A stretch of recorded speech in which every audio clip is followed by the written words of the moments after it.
ভরা বর্ষার মাতাল হাওয়ায় জমে উঠেছে চলন বিল। আর সেই চলন বিলের বিলসায় প্রথমবারের মতো অনুষ্ঠিত হলো গ্রাম বাংলার প্রাণের উৎসব ঐতিহ্যবাহী নৌকাবাইজ। নদী দূষণ রোধ করে নির্মল বাংলাদেশ করি প্রতিপাদ্যে পাবনা, সিরাজগঞ্জ সহ আশেপাশের এলাকা থেকে ১২টি দল নানা রঙের ও ডিজাইনের নৌকা নিয়ে বাইচে অংশগ্রহণ করে। সঙ্গে ছিল ঢাক, ঢোল আর উৎসুক জনতার গর্জন। নৌকাবাইচে দেখতে বিলসার চারপাশ পরিণত হয় জন অরণ্যে। আমরা এই খেলায় অংশগ্রহণ করে, মেলায় অংশগ্রহণ করে আমাদের খুব ভালো লাগলো।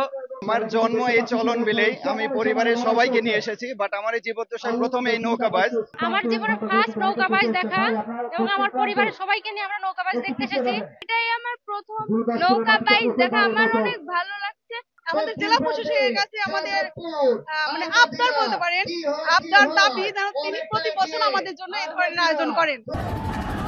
শুধু বিনোদন নয়, নৌকাবাইজকে স্থানীয় সংস্কৃতি ধরে রাখার এক অসাধারণ উদ্যোগ হিসেবে দেখছে জেলা প্রশাসন। আমাদের গ্রামীণ খেলাগুলোকে আমরা প্রমোট করতে চাচ্ছি।